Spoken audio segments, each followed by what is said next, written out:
इंसान ने हमेशा अपनी सीमाओं को चुनौती दी है, आसमान को देखा और उसे जीतने की सोची। शीत युग के दौरान शुरू हुई यह दौड़ सिर्फ प्रतिस्पर्धा नहीं थी, यह मानवता को आगे बढ़ाने की एक शुरुआत थी और चांद उसका पहला कदम था।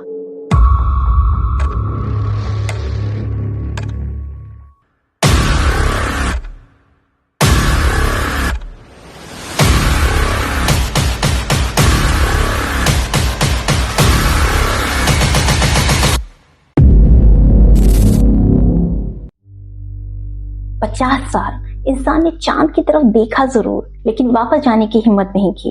आखिरी बार जब अपोलो 17 के एस्ट्रोनॉट लौटे, तब किसी ने नहीं सोचा था कि अगला कदम लेने में आधी सदी लग जाएगी। लेकिन अब खामोशी टूटने वाली है। आर्टेमिस 2 सिर्फ एक मिशन नहीं है, यह इंसान की वापसी है उस जगह की ओर जहां से हमने पहली बार खुद को बाहर से देखा था। इस बार फर्क है, यह लैंडिंग मिशन नहीं है, कोई चांद पर कदम नहीं रखेगा। यह एक टेस्ट है, एक ट्रायल है, जहां इंसान डीप स्पेस में जाएगा, पृथ्वी की सुरक्षित सीमा से बाहर लगभग 3,70,000 किलोमीटर दूर, और फिर से पृथ्वी पर वापस आएगा। क्यों?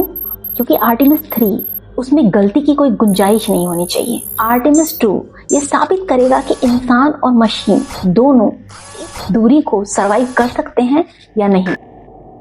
लेकिन असली कहानी टेक्नोलॉजी की नहीं है, इंसान की है। जब स्पेस क्राफ्ट के विंडो से अर्थ सिर्फ एक छोटा सा नीला बिंदु बन जाएगा, तब एस्ट्रोनॉट्स को पहली बार समझ में आएगा कि हम कितने अकेले हैं इस ब्रह्मांड में। ये वही मोमेंट है जिसे ओवरव्यू इफेक्ट कहा जाता है, जहां आपका दिमाग रियलिटी को एक नए तरीके से देखना शुरू करता है। यह मिशन सिर्फ स्पेस को एक्सप्लोर नहीं कर रहा, यह ह्यूमन परसेप्शन को चैलेंज कर रहा है। आर्टेमिस 2 इसलिए इम्पोर्टेंट है क्योंकि यह फ्यूचर डिफाइन करेगा।